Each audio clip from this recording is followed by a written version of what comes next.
This is 99% Invisible. I'm Roman Mars. On May 3rd, 1978, construction workers in San Francisco were digging a foundation for a new building on Sansom Street, right next to the tallest skyscraper in the city, the Transamerica Pyramid, in the heart of the financial district. They were about 20 feet below street level when their shovels hit something totally unexpected. It was the hull of an old ship. That's reporter Emmett Fitzgerald. Archaeologists immediately came in and started scraping away all the dirt and mud. And after a few days, they'd uncovered the full skeleton of a 120-foot Gold Rush-era vessel called the Niantic, preserved perfectly in the earth beneath the streets of San Francisco.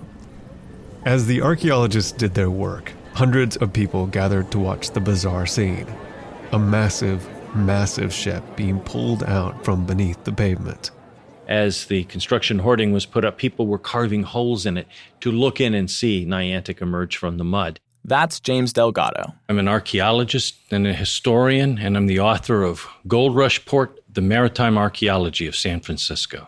Delgado was 20 years old then, an archaeologist in training, and he was part of the excavation that day. Inside the ship, he found all kinds of artifacts from the gold rush that had been preserved underground. Bricks, nails, tin plates for sheathing, boots, jackets, saddles, shovels, a lot of booze. 49ers like to drink. Delgado even popped the cork on a bottle of 150-year-old champagne. Tasted awful.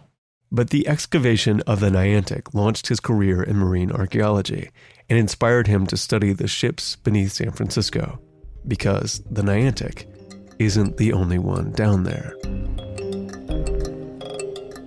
I'd say that there are probably as many as 70 ships that were buried that in some way, shape, or form remain, even if it's fragments. In 1994, city workers were digging a tunnel for the Muni train when they hit the side of another Gold Rush ship, the Rome.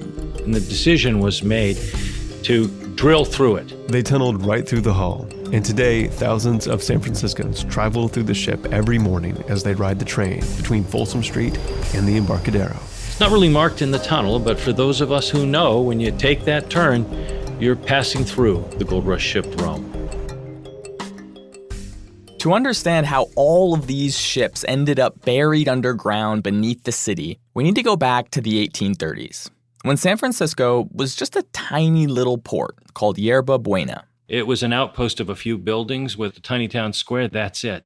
By 1847, the population had grown to a few hundred. They renamed the port San Francisco, but it was still just a small town. But in 1848, all of that changed with the discovery of gold in January. The gold rush brought a tidal wave of prospectors to California. And by the end of 1850, the San Francisco waterfront was clogged with more than 1,000 ships, and the town had grown into a city of thousands.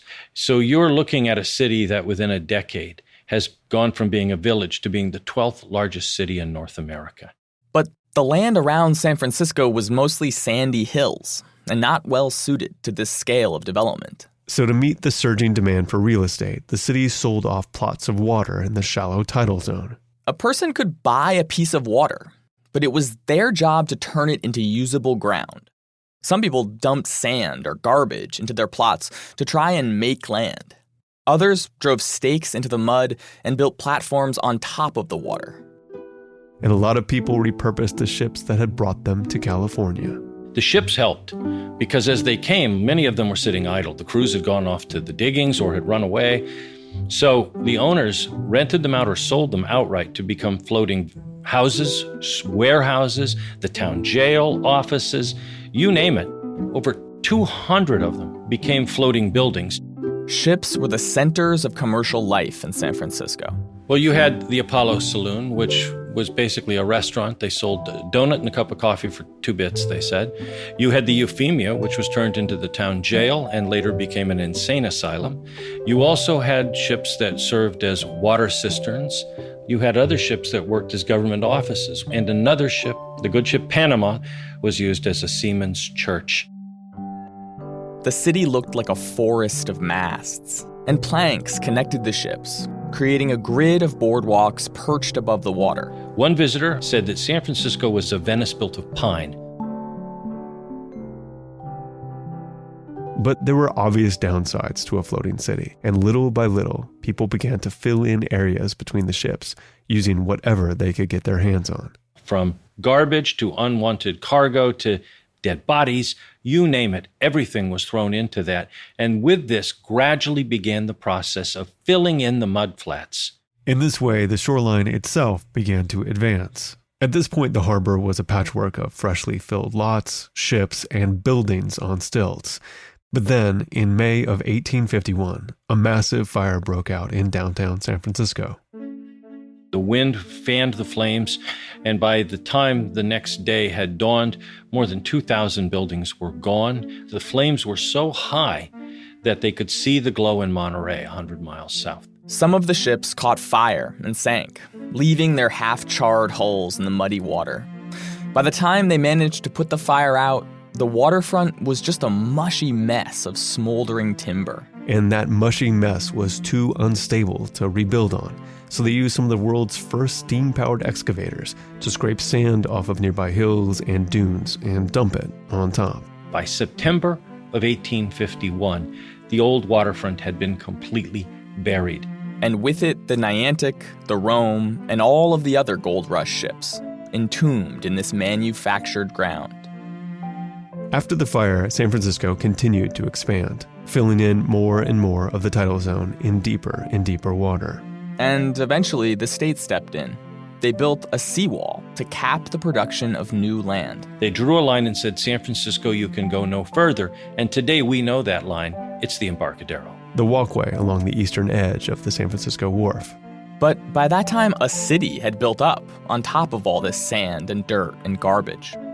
And over the years, San Francisco continued to develop.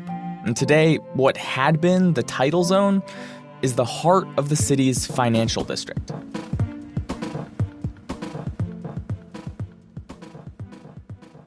Throughout history, the absence of ground has proven to be a surprisingly small obstacle for people who want to build stuff.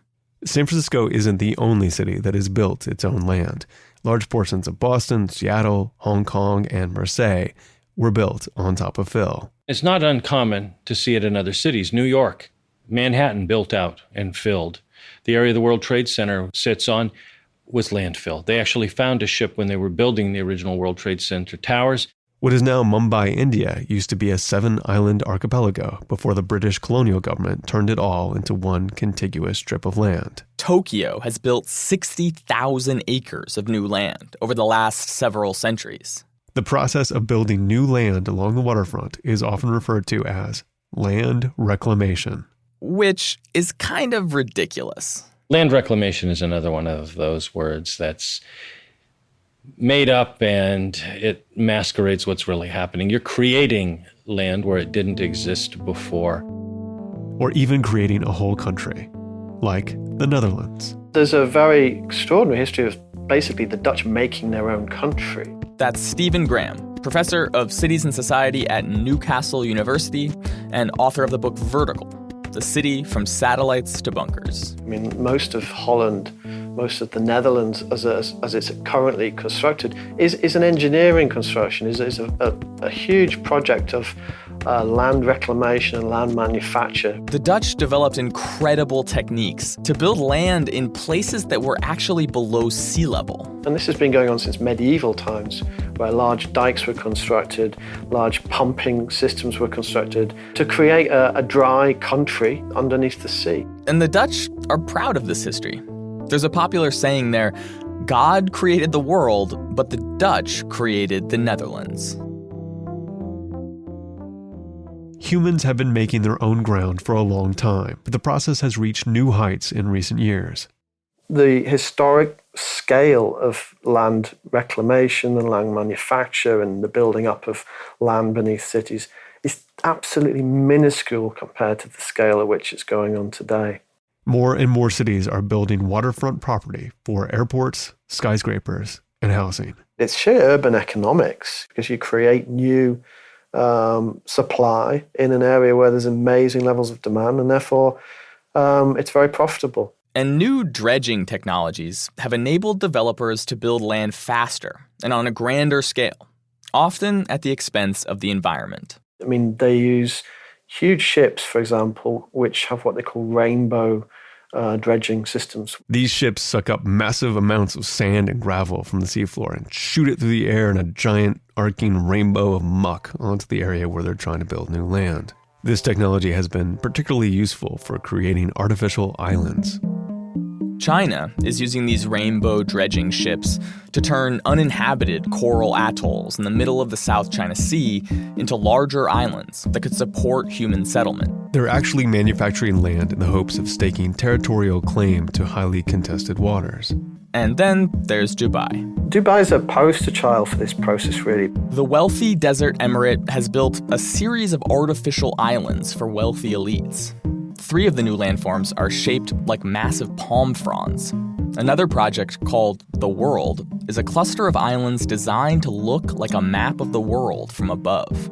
But Dubai's reclamation project has stirred up so much sediment that they've buried coral reefs, oyster beds, and seagrass fields in the Persian Gulf. And some of the islands that make up the world are already starting to erode back into the sea. Dubai is also running out of sand. At least the kind of sand you need to build things. Desert sand is too fine for construction.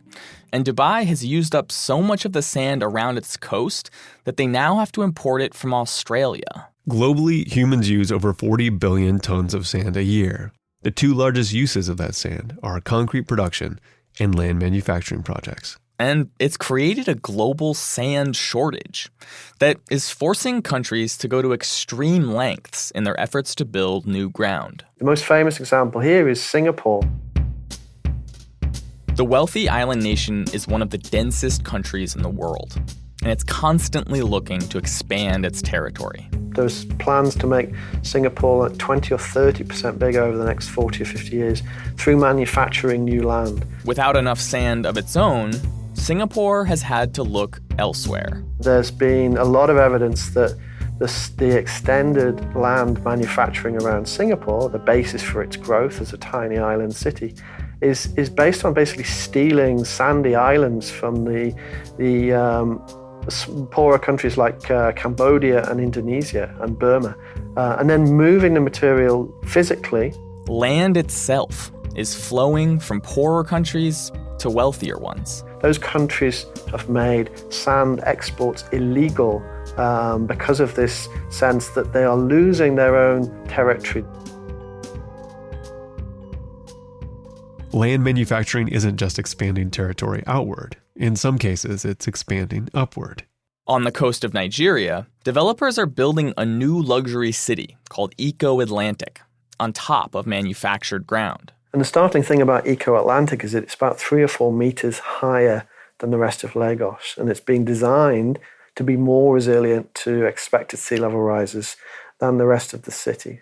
Lagos is a very poor, low-lying city that's extremely vulnerable to sea level rise. So there's a very disturbing, sort of almost apartheid geography emerging here, where elites are able to build their own escape routes from increasingly perilous conditions through going higher into manufactured land. In theory, building new land could be a part of the solution to sea level rise. But Stephen Graham says these new land projects are often built exclusively for the rich. They are being built as private projects for those who can get in and can afford it. They're not being built as public projects very often to protect cities as a whole.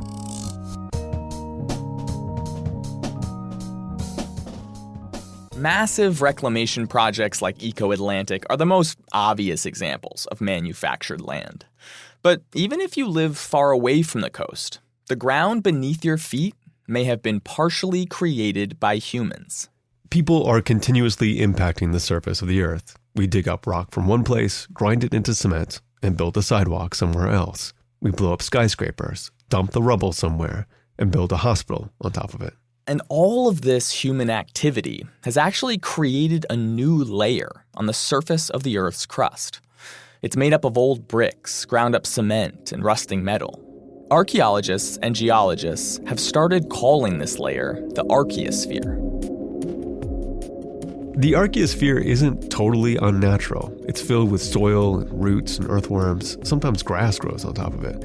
And that makes it hard for us to notice. Stephen Graham says that this idea, that human activity has actually created a geologic layer on the surface of the Earth, is bringing archaeologists and geologists together. Traditionally, archaeologists study human artifacts within the ground, while geologists study the ground itself.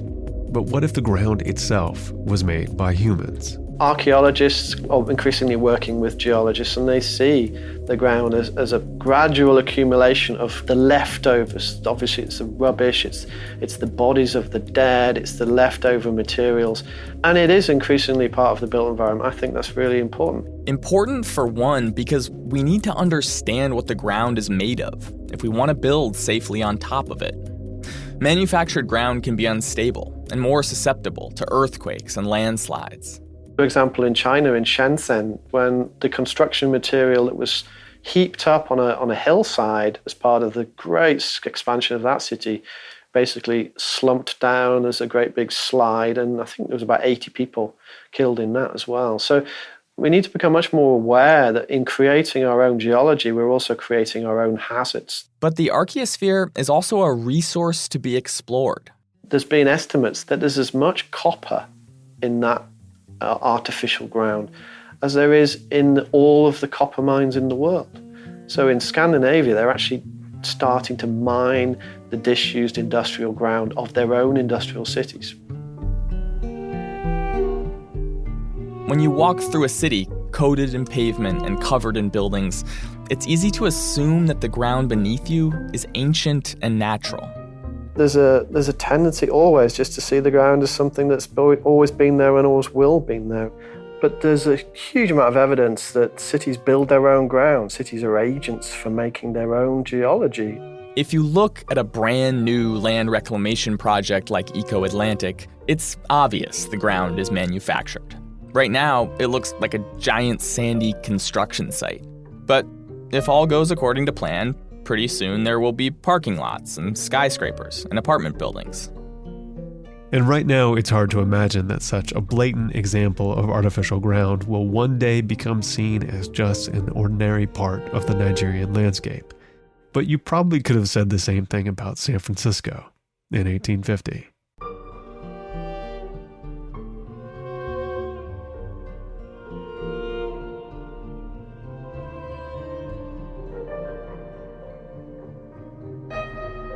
"99% Invisible" was produced this week by Emmett Fitzgerald with Katie Mingle and Sharif Youssef, plus Sam Greenspan, Delaney Hall, Kurt Kolstad, Taryn Mazza, Avery Trufelman, and me, Roman Mars.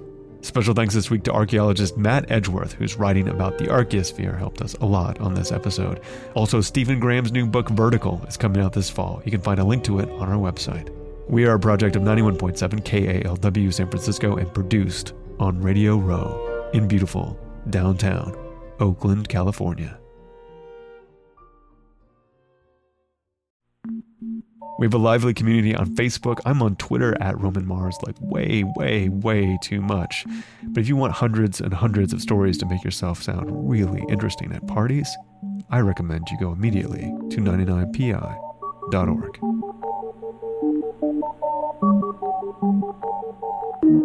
Radiotopia.